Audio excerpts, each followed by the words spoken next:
అసలు ఇప్పుడు కరెక్ట్ చెప్పి ఎట్లా చెప్పాలి చెప్పు చెప్పమ్మా. 2 మరి కరెక్టే అంతే ఇప్పుడు.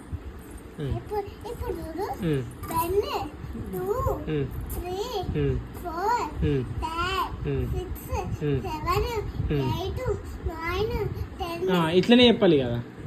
చెప్తా కరెక్ట్ చెప్తా చెప్పు. 1